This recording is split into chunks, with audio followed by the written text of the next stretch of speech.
सीताराम सीताराम सीताराम सीताराम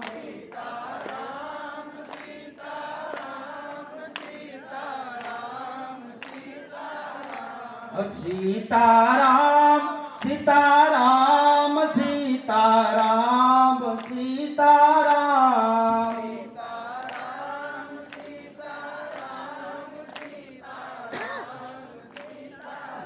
सीताराम सीताराम सीताराम सीताराम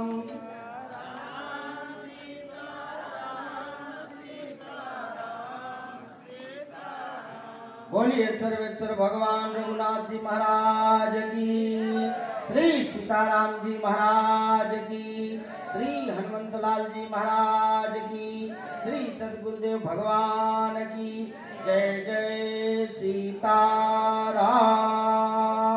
हर हर महादेव। ओम नमः परमहंसोदित चरण कमल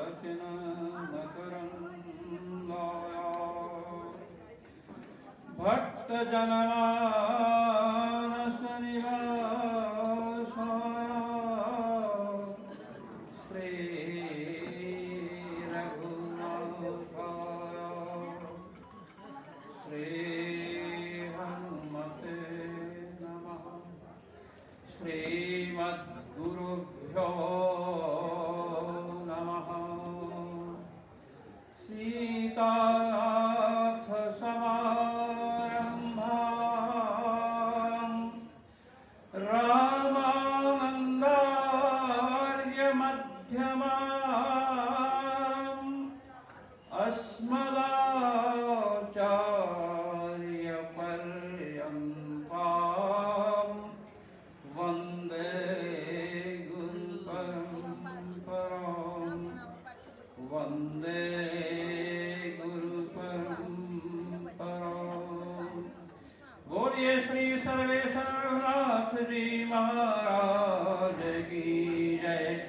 श्री हनुमान जी महाराज की जय। बोलिए संत समाज की जय। जय जय सीताराम।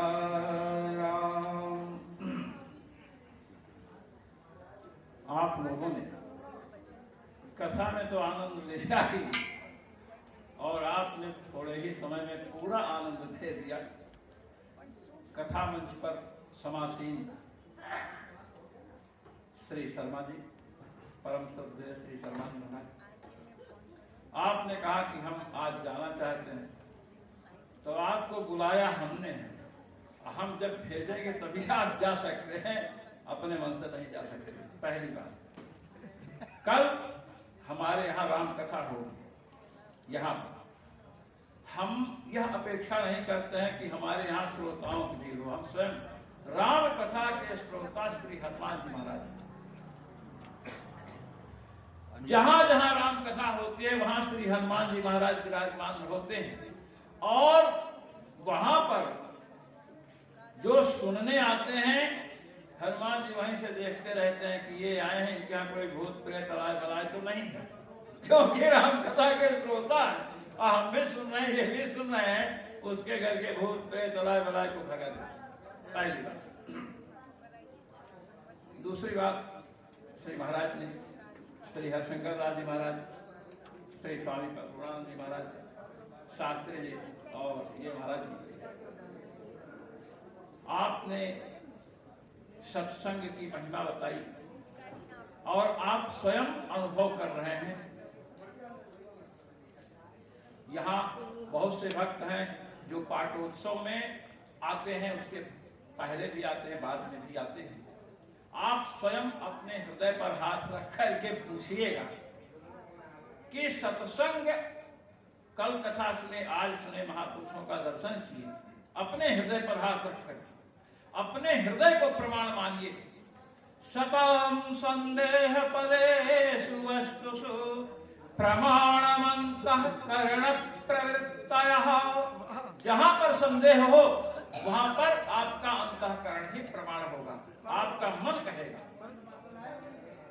दुष्यंत जी का मन जब शकुंतला की तरफ आकृष्ट हुआ तो उनके मन में एक बात आई कि मैं तो वैदिक सनातन धर्म के अनुसार चलने वाला हूं, मेरा मन एक महर्षि के आश्रम में रहने वाली कन्या की तरफ आकर्षित कैसे हुआ? यदि यह ब्राह्मणी होती तो मेरा मन इसके तरफ नहीं जाता। ये किंतु आश्रम ब्राह्मण का है, कर्ण जी का आश्रम है और यहाँ एक कन्या है, कहीं ब्राह्मणी तो नहीं है। और यदि ब्राह्मणी है तो मैं क्षत्रिय हूं, मेरा मन कुमार्ग में कैसे है? तब कहते हैं कि नहीं, यम शकुंतला क्षत्रिय कन्या, ये अनुमान कर रहे हैं, जिसे आप कहते हैं अंदाजे, ये शकुंतला क्षत्रिय कन्या है। क्यों? मम मनसः आकर्षकत्वात्, मेरे मन का आकर्षण किया है, आकर्षिका है, मेरा मन खींचा। इसका मतलब ये क्षत्रिय कन्या है, मेरा अंतःकरण प्रमाण है, मेरा अंतःकरण मन बुद्धि चित्त अहंकार चार का नाम अंतःकरण है, अंदर की इंद्रियां। अब मेरा मन गया इसमें, इसका मतलब ये क्षत्रिय कन्या है। देखिए महाराज कह रहे हैं, आप अपने हृदय पर हाथ रख करके पूछिएगा कि हम अन्य कार्यक्रम में रहते थे और इस कार्यक्रम में हैं, हमको आनंद की अनुभूति किसमें हो रही है, शांति की अनुभूति किसमें हो रही है? आप सब अपने हृदय पर हाथ रख करके पूछिए। ये हमारे अन्य जो प्रोग्राम है, जैसे क्या गरबा नृत्य, क्या कहते हैं, गरबा नृत्य और संकीर्तन है, संकीर्तन की बड़ी महिमा है। भगवान के भक्त जो है, जैसे नारद जी है, नारद जी है ना, नारद जी संकीर्तन करते हैं और हाथ में क्या है? वीणा। सरस्वती जी विद्या की अधिष्ठात्री देवी हैं, उनके हाथ में क्या है? वीणा। तो संगीत का और शास्त्र का तो अटूट संबंध है। और हनुमान जी महाराज, आपको आश्चर्य होगा कि संगीत में हनुमान जी का एक मत चलता है, हनुमत मत। हनुमान जी संगीत के आचार्य हैं, भक्ति के तो आचार्य हैं ही, संगीत के भी हनुमान जी महाराज आचार्य हैं। एक बार दो देवर्षि नारद में और कुंभरू गंधर्व में गायन में प्रतियोगिता हुई और वहां के निर्णायक श्री हनुमान जी महाराज, निर्णायक। तो हनुमान जी महाराज, मैं आपसे कहना चाहता हूं कि सत्संग अवश्य करना चाहिए, और सत्संग नहीं करोगे तो दुर्संग तो होगा ही। आपने अभी सुना अनी अखाड़ों की बात, आप सब कुंभ में जाते हैं, कुंभ में जो गए नहीं होंगे सुने होंगे, कुंभ में शाही स्नान होता है। शाही स्नान में अनी अखाड़े इन्हीं की भूमिका प्रमुख होती है। संत महात्मा स्नान करते हैं, उसके बाद स्नान करते हैं गृहस्थ करते हैं ना। मैं आपको प्रमाण देता हूं श्रीमद् भागवत महापुराण, ये परंपरा कितनी प्राचीन है। जिस समय श्री भगीरथ जी ने अपने पूर्वजों के उद्धार के लिए हिमालय में तपश्चर्या आरंभ की और भगवान ब्रह्मा प्रसन्न हुए, और जब प्रसन्न हुए तो इन्होंने कहा कि हमारे पूर्वजों का उद्धार करना है, क्योंकि विप्र की क्रोधाग्नि से भस्मीभूत हुए हैं, जले हैं। यदि विप्र के कोप का भाजन कोई बन चुका है तो उसको साधारण नदियां पवित्र नहीं कर सकती हैं, उसका उद्धार नहीं कर सकती हैं। उसका उद्धार वही कर सकती है जो विप्रों को अपना आराध्य मानता है। भगवान का एक नाम ब्रह्मण्य देव है। प्रभु ब्रह्मण्य देव मैं जाना, जिसकी ब्राह्मणों के चरणों में निष्ठा होगी वही भगवान को पहचान सकता है। आपको मैं ये बताना चाहता हूं कि भगवान के अपने 16 पार्षदों के साथ जब विराजमान होंगे तो सबका आयुध एक समान है, सबकी भुजाएं समान हैं, सबका श्याम वर्ण है, किसी में कोई अंतर नहीं है। आप वहां समझ नहीं सकते हैं कि इन 16 के बीच में कौन भगवान है, बिल्कुल नहीं समझ सकते, कोई भी नहीं समझ सकता। वही समझेगा जिसकी विप्र चरणों में निष्ठा है, वो देखेगा कि किसके वक्षस्थल पर विप्रवर भृगु का चरण चिन्ह है। चरण चिन्ह जहां दिखा हम समझ लेंगे अयम विष्णु, ये भगवान है, क्योंकि इनके वक्षस्थल पर भृगु जी का चरण चिन्ह है। अब आप देखिए कि भगवान ऐसे ब्राह्मणों के भक्त हैं, स्वयं भगवान ब्रह्मण्य देव हैं। अब ब्राह्मण के कोप से जले हुए हमारे पूर्वजों का उद्धार उसी के द्वारा हो सकता है जो ब्राह्मणों को अपना आराध्य मानता हो और उससे संबद्ध कोई हो। ब्राह्मणों को अपना आराध्य भगवान मानते हैं और भगवान के चरण कमलों से समुत्पन्न श्री गंगा जी हैं। इसलिए ब्राह्मणों के कोप से जिसका पतन हुआ है उसका उद्धार ब्रह्मण्य देव, ब्राह्मणों को देवता अपना मानने वाले भगवान के चरणों से निकलने वाली गंगा जी हैं। इसलिए गंगा जी को लेने के लिए गए हैं। तो गंगा जी ने मूल बिंदु पर आइए, गंगा जी ने कहा कि भगीरथ जी आपने तपस्या की और ब्रह्मा जी ने कहा कि गंगा जी को दे दूंगा। आप दोनों के बीच में बात हुई, किंतु मैं नहीं चलूंगी, मैं मृत्युलोक नहीं जाऊंगी। तो भगीरथ जी ने कहा कि माता जी आपको परेशानी क्या है, आप तो सबका उद्धार करती हैं। गंगा जी ने कहा कि जब मैं मृत्युलोक जाऊंगी, तुम्हारे पूर्वजों के उद्धार की बात है तो मैं उद्धार करके फिर लौटाऊंगा। तो उन्होंने कहा नहीं नहीं, लोग कहेंगे कि भगीरथ महास्वार्थी, आप तो सबके उद्धार के लिए चलिए। तो श्री गंगा जी ने एक प्रश्न प्रस्तुत किया कि मैं गंगा, यमुना जी हैं, सरस्वती नदी, कोई भी है, जितने भी तीर्थ हैं ब्रह्मांड में 3.5 करोड़ तीर्थ हैं, ये तीर्थ हम लोगों के पापों को धोते हैं, नष्ट नहीं करते। नष्ट करने की क्षमता इनमें नहीं है। जैसे आप साबुन से कपड़ा धोते हैं तो कपड़ा में जो मैल है साबुन उसको नष्ट नहीं करता है, उससे अलग करता है। पानी देखिए कितना मटमैला हो जाता है। अब गंगा जी कह रहे हैं कि जब हम लोगों के पापों को धोएंगे तो हम स्वयं पापाक्रांत हो जाएंगे, स्वयं पाप से बोझिल हो जाएंगी, पापमयी हो जाएंगी। फिर दूसरे लोगों का पाप कैसे धोएंगे? नहीं धो सकती है। जब मटमैला पानी रहेगा, अच्छे कपड़े डाल दो तो उसका ब्राउन कलर, भूरा कलर हो जाता है कपड़े का। मैंने देखा है, कुछ साबुन भी ऐसे होते हैं। अब जब मैं स्वयं पापिनी हो जाऊंगी लोगों का पाप लेकर के, अब लोगों का पैसा लेकर चोरी करके लोग धनी बन जाते हैं तो दूसरे के पाप धोएंगे, आपके पास पाप रहेगा तो पापिनी। तो मैं दूसरे के पापों को आगे नहीं धो पाऊंगी और मेरे अंदर जो पाप आएगा उसको कौन धोएगा, उसको कौन नष्ट करेगा? संपूर्ण लोगों के पापों को नष्ट करने वाली मुझ गंगा के पाप को कौन नष्ट करेगा? ये प्रश्न प्रस्तुत किया भगवती जाह्नवी ने श्री भगीरथ जी के सामने। तो भगीरथ जी ने क्या उत्तर दिया? आपके शाही स्थान से संबंध सुनिए। भगीरथ श्रीमद् भागवत महापुराण 9वां स्कंद कहते हैं कि सुनिए माता जी, आपका पाप तो चुटकी बजाते बजाते ही नष्ट हो जाएगा। कहे कौन? साधवो साधवो न्यासिनः शान्ताः ब्रह्मेष्ठाः लोकपावनाः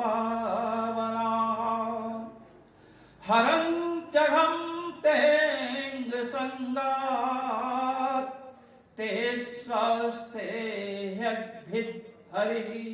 ये उत्तर साधव, साधु आपके पाप को नष्ट करेंगे। तो गंगा जी ने कहा कि साधु तो कालनेमी भी था, साधु तो कालनेमी भी था। ऐसे साधु कहा नहीं, न्यासिनः, न्यास, न्यास का शिलान्यास करते हैं, स्थापित करते हैं। और न्यास का अर्थ है त्यागना। जो त्यागी महात्मा, जो सांसारिक संपत्ति से उदासीन हो। कहे कि पता कैसे चले कि ये त्यागी है? कहे त्यागी का प्रथम लक्षण है शांता, शांत होगा। क्या होगा? शांत होगा।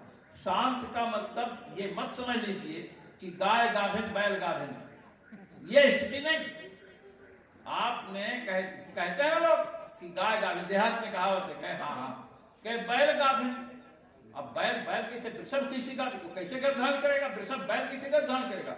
दोनों में अपने को अच्छा सिद्ध करने के लिए जो सत्य का समर्थन नहीं कर सकता है और असत्य का विरोध नहीं कर सकता है, ऐसे व्यक्ति को हम शांत नहीं, हम कायर कहते हैं, केवल स्वार्थी है।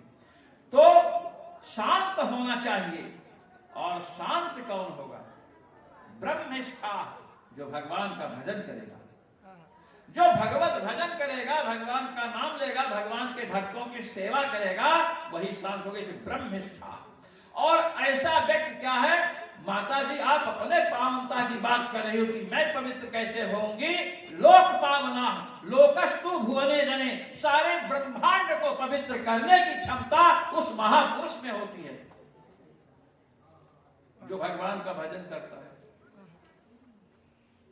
अब कहे तो फिर कैसे हुआ? कहे हरम त्यघम तेंग संगात, आपके अंग का ते अंग संगात। वे महापुरुष अपने अंग के संग से, जो शाही स्नान होता है, मैं आपको बताना चाहता हूं, शाही स्नान के पहले कभी मत जाना स्नान करने, उसके पहले अत्यंत पाप नदियों में रहता है। संत महात्मा वहां जाते हैं, भजन साधन करने वाले। हरण त्यघम, ह्रिय हरणे हरणम, ये यहाँ नाशनम, वे आपके पाप को नष्ट करेंगे। कहे कि साधु महात्माओं नहाने जाते हैं पवित्र होने के लिए नहीं, इसीलिए जाते हैं। गंगा जैसी लोग माने पवित्र नदी जो है, इनको अपने अंग के संस्पर्श से पवित्र करते हैं। हरन त्यगम तेंग संगात। क्या ऐसी क्या बात है? ऐसी क्या विशेषता है महात्माओं में कि हमारे पाप को दूर कर देंगे? श्री गंगा जी ने पूछा तो कहते हैं कि ऐसा है कि यदि करंट, बिजली कहीं आ रही है और आप उसको टच करेंगे, छुएंगे, तो आपके अंदर बिजली का प्रवेश होगा कि नहीं? होगा। कहे उनके अंदर एक विद्युत है। कहे कौन विद्युत? अरे कहे कि वो स्विच ऑन करो फिर जले और ऑफ करो तो बंद हो जाए, ऐसी नहीं। स्वयं प्रकाश, एक बिजली प्रकाश ही ना, विद्युत प्रकाश को ही कहते हैं। उनके अंदर एक स्वयं प्रकाश तत्व है। कौन? क्या इसका नाम क्या है? कहे हरि ते स्वास्ते ह्यग्भिद हरि। उनके हृदय में माने पापों को विलीन करने वाले भगवान श्रीहरि निवास करते हैं। इसलिए श्रीहरि निवास करते हैं, इसलिए उन भक्तों के अंग के संस्पर्श से, स्पर्श से आपके समस्त पाप नष्ट हो जाएंगे। अब आप चलोगे कि नहीं? गंगा जी ने कहा चलो मैं चलती हूं। तो आप सोचिए कि जो शाही स्नान होता है, ये जितनी पवित्र नदियां हैं, इनके पापों का प्रक्षालन ऐसे संत महापुरुष करते हैं और वही इस परंपरा में मूल है। हमारे यहाँ आचार्य थे श्री कृपाशंकर जी महाराज, उन्होंने ये बात हम लोगों से कही तो हम लोग बड़े प्रसन्न हुए। ये स्थिति है, इसलिए हमें सत्संग करना चाहिए। और हम अपने जब कर रहे हैं, देखा हमने देखा महाराज श्री अयोध्या में नहाने गए थे सरयू जी, तो ये एक व्यक्ति मैंने देखा कि स्नान करने के बाद उसने प्राणायाम शुरू किया। हम लोग विश्राम करने लगे, 15 मिनट तक उसका प्राणायाम चल रहा था। हमने कहा कैसा प्राणायाम है, वो कैसे कर रहा था? साधुओं को देखा, कोई गृहस्थ था कहीं से आया था, ऐसे ये वो ऐसे। अब बताइए कोई प्राणायाम की, प्राण नाक दबाइए, श्वास कीजिए, पूरक कुंभक रेचक, ये तो प्राणायाम है। वो तो हमने पूछा अंत में, हमने कहा ये भाई ये क्या कर रहे हो? कैसा साधु करते वही कर रहे हैं। अरे हमने कहा सब महात्मा प्राणायाम करते तो आप ऐसा कैसे तो लगाते? हमने कहा नहीं, श्वास खींचते हैं इससे, हम लोग बताए। तो ये नहीं होना चाहिए। हमें सदगुरु की शरण लेनी चाहिए। मैं कोई कथा नहीं सुना रहा हूँ। उत्तर काशी में आप महाराज से जानते हैं, आप भी जानते हैं, श्री भगवान दास जी महाराज। श्री भगवान दास जी महाराज का शरीर अभी 3-4 साल हुआ छूटे थे, 2016 से 17 लगने वाला था। उन्होंने हमसे बताया कि उनके गुरुदेव थे श्री राम कमल लोचन दास जी महाराज। वो 3 लाख नाम जब प्रतिदिन करते थे, 3 लाख, और 20 वर्ष एक जगह रह करके उन्होंने भजन किया। 13 करोड़ का संकल्प लिया था कि दर्शन होगा, 14 करोड़ में उनको भगवान का साक्षात्कार हुआ। श्री भगवान दास जी महाराज ने बताया हमसे, हम लोग संतों से पहले, मैंने आपसे बताया मेरा संतों से संबंध था, किसी महंत से नहीं था। अब कोई महंत संत हो तो हम क्या करें? सीधी बात है, ये आप सब जानते हैं। तो उन्होंने कहा कि उनके गुरु जी ने कहा कि भगवान दास तुम हनुमान चालीसा का 40 पाठ किया। तो कहे 40 पाठ में रोज करता था, और जब 40 पाठ शुरू किया तो स्वप्न में दूसरे दिन तीसरे दिन हनुमान जी महाराज दिखाई पड़ते थे। हनुमान जी महाराज दिखाई पड़ते थे। 40 दिन पाठ हुआ और मुझे कई बार दर्शन हुआ। तो मैंने सोचा कि जब 40 पाठ में दूसरे दिन तीसरे दिन दिखते थे, यदि हम 108 पाठ करें अष्टोत्तर शत रोज, तब तो सामने ही आ जाएंगे, प्रत्यक्ष हो जाएंगे। ऐसा सोच करके मैंने हनुमान चालीसा का 108 पाठ प्रतिदिन शुरू किया। हमने कहा तब तो सामने आ गए होंगे। अरे कहे कि क्या बताऊं, रो रो करके पूरा किया। वहां 40 पाठ में दूसरे तीसरे दिन दिखते थे। 108 पाठ 40 दिन किया, एक दिन भी स्वप्न में नहीं दिखाई पड़े हनुमान जी महाराज। उन्होंने कहा, हमने कहा फिर कहे, मैं महाराज जी के पास पहुंचा, अपने गुरुदेव के पास, और हमने कहा महाराज जी ऐसी सी बात है। तो महाराज जी ने कहा कि इसका उत्तर तो हनुमान जी ही दे सकते हैं कि 40 पाठ में क्यों स्वप्न में दिखते थे और उसके दुगने से अधिक पाठ आपने किया तो कभी नहीं दिखे। इसका कारण तो वही बता सकते हैं। अरे कहे जब दिखे नहीं तो बताएंगे कैसे? जब दिखे ही नहीं, स्वप्न में आने बंद कर दिए। कहे आज सोने के समय प्रणाम करना और हमारा नाम लेना। कहा कि हम नाम लेके, हमारे गुरुजी ने कहा है कि आप 108 पाठ पर कभी नहीं दिया और 40 पाठ पर ही आप अनुभव अपना कराए, इसमें कारण क्या है? ऐसा कहकर महाराज के रूप सो गए। स्वप्न उन्होंने देखा, उन्होंने हमको बताया, कहा स्वप्न में मैं देख रहा हूं कि मैं बैठा हूं और मेरे सामने हनुमान जी और गुरु जी खड़े हैं। गुरु जी जिनसे दीक्षा लिए थे, गुरु जी खड़े हैं और हनुमान जी खड़े हैं, और जैसे कोई अपने मित्र के कंधे पर ऐसे पकड़ करके खड़ा होता है सहारा लेकर के, हनुमान जी सहारा लेकर खड़े हैं गुरु जी का, और कह रहे हैं ऐसे संकेत करते ऐसे, ये संकेत किया हनुमान जी। तो कहे हमने कहा फिर कहे कि हम तो कुछ समझे नहीं। गुरु जी के पास गए, कहे कि ऐसा ऐसा स्वप्न आया है। कहे क्या समझे? कहे गुरु जी हम तो कुछ नहीं समझे। कहे कि हनुमान जी संकेत कर रहे थे ऐसा, तुम्हारा इनसे संबंध है अपने गुरु से, और इनका हमसे संबंध है, इसलिए मैंने तुम पर कृपा की। इन्होंने कह दिया 40 पाठ, तो 40 पाठ में कृपा की। तुम्हारा हमारा कोई संबंध है नहीं, तुम 108 करो चाहे 1008 करो, हमको क्या लेना देना। ये है गुरु की महिमा। आप लोक में अनुभव कीजिए। जैसे स्नेह जी बैठी, अब आपके हस्बैंड आपका हस्ताक्षर समझते हैं, आप उनका हस्ताक्षर समझते हैं। किसी सड़े कागज में, सड़ा कागज जिसमें जो किसी काम लायक नहीं, हस्ताक्षर कर दें और किसी को दे दें कि जाकर दिखा देना, 500 या 5000 रुपया ले लेना। अब आपके पास आया तो आप कागज कैसा सड़ा है गला ये नहीं देखेंगे, आप देखेंगे कि उनका हस्ताक्षर है कि नहीं, देखेंगे ना, आप दे देंगे। और कोई जो कार्ड, प्रमाण पत्र, अभिनंदन ग्रंथ, अभिनंदन पत्र देते ना मोटे कागज पर, बड़े सुनहरे अक्षर में, और इनका नाम लिख करके ले जाए, ये हमको भेजा है, तो आप कहेंगे ये तो उनका हस्ताक्षर, चलो चलो तो बाहर चलो। क्यों? कागज तो बड़ा अच्छा है। वहां जो लिखा है वो किसी प्रिंटर ने प्रिंट किया है, आपके पति ने नहीं किया, इसलिए आप उसको महत्व नहीं देती हैं। इसी प्रकार भगवान की दृष्टि में गुरु का महत्व है। यदि उस गुरु से हमारा संबंध हो गया तो भगवान हमारे ऊपर कृपा करते हैं, और नहीं हुआ तो नहीं करते हैं। आप देखिए, आप सब जानते हैं, भगवान सूर्य जब उदित होते हैं तो कमल खिलता है, खिलता है ना, किसी को संदेह नहीं। अच्छा, वो कमल कब तक खिलता है सूर्य के उदित होने पर? जब तक कमल के मूल में जल रहता है। जब तक कमल के मूल में पानी है, जड़ में, तभी तक का कमल खिलेगा। और जिस दिन पानी सूख जाएगा तो वही सूर्य जो कमल को खिलाता था वही कमल को भस्म करना शुरू करेगा ना। शिष्य एक कमल की भांति है, परमात्मा सूर्य के समान है। परमात्मा रूपी सूर्य शिष्य रूपी कमल को तभी तक खिलाता है जब तक उसके मूल में गुरु कृपा रूपी जल है।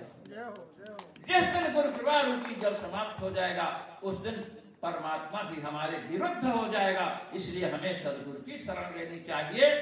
हम सदगुरु जनों के चरणों में, समस्त पूर्वाचार्यों के चरणों में, आप सब महापुरुषों के, सदगुरुओं के चरणों में, श्री व्यास जी महाराज के चरणों में और भगवत स्वरूप सभी के चरणों में प्रणाम करते हुए विनम्र भाव से अपनी वाणी को विराम देते हैं। जय श्री राम।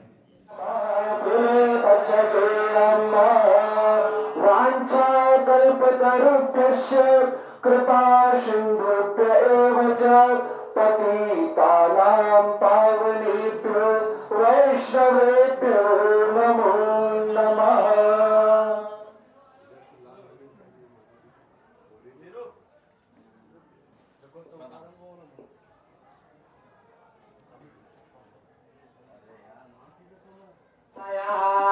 अधोमुखस्रवस्थानां सृष्टम् आदाय वामसामान्य अनवारब्धाः गुह्यं जगस्ति जिह्वा देवानाममृतस्य नाभि वयं नामप्रभवामाकृतस्यास्मिन् जगते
सप्त जिह्वाः सप्त रेखायाः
स्वामी जय जगदीश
नारायण भगवान की जय। आरार्तिक्यं शीतलीकरणं कुर्यात् पुष्पाभिवन्दनं देवा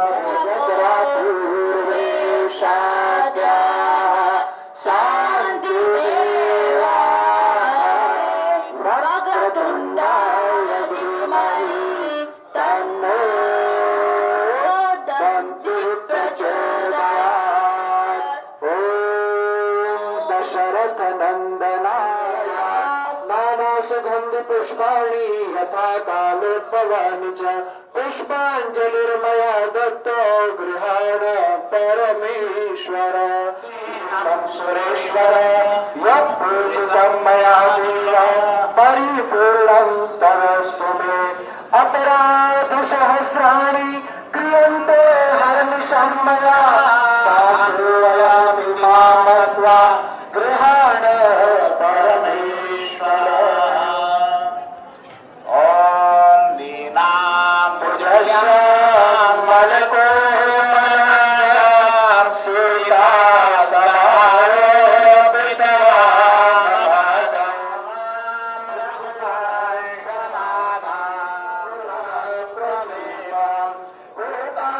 रामकृष्ण वासुदेव भक्ति मुक्तिदाय शंकराय केशवाय पुण्यदाय तुंगं जानकी मनोहरं श्रीरामचन्द्रं भजे। भजनामवलीयानां भजनं सुखसम्पदां तव जनं यमदूतानां शिवाभयामेति यजनम्।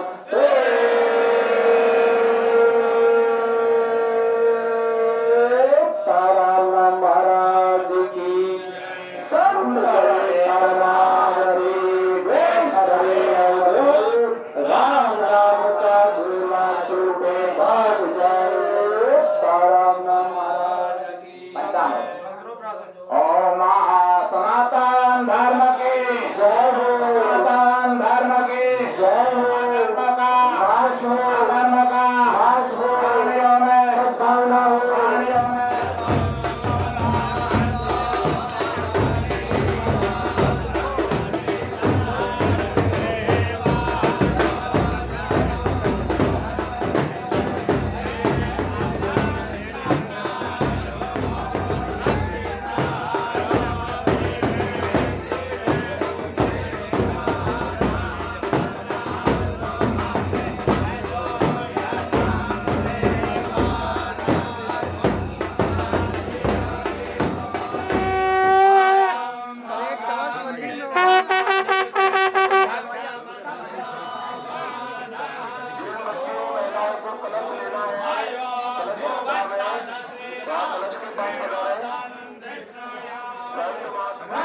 रक्षितापायो वृन्दाः स्वस्तायेनाः स्वस्ति नस्तारिक्षो देवः अवसागमान्यः भद्रं कर्णो शरदो अन्ति देवाजराजराजरसम्।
थोड़ी बड़ा सुनो। हेलो ठीक हेलो हेलो उसकी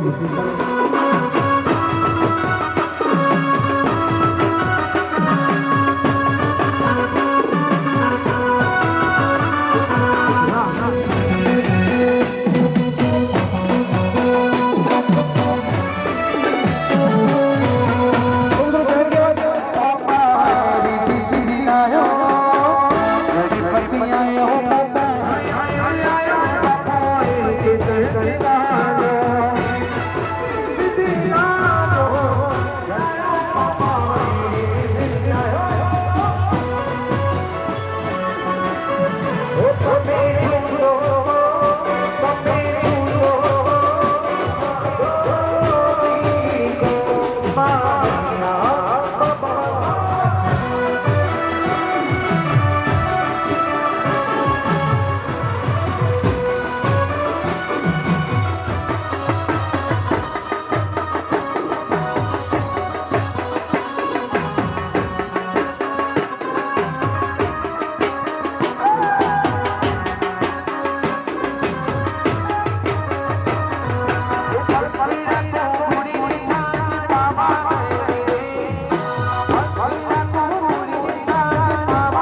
Hare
हरि बोल स्वामी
ऊंचा है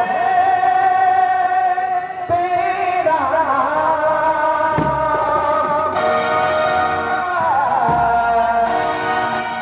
हम सब करते हैं तुझे बड़ा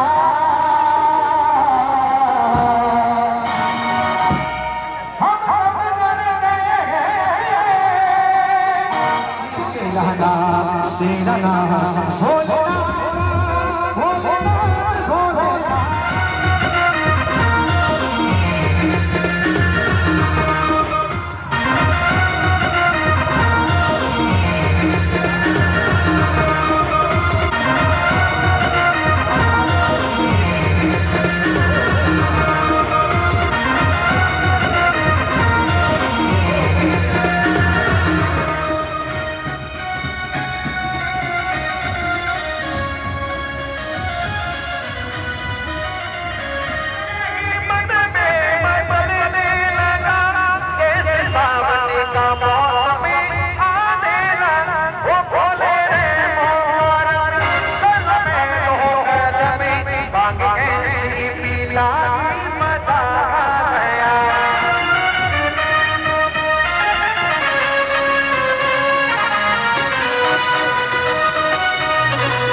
महाराज जी पैकेट बाकी हो गए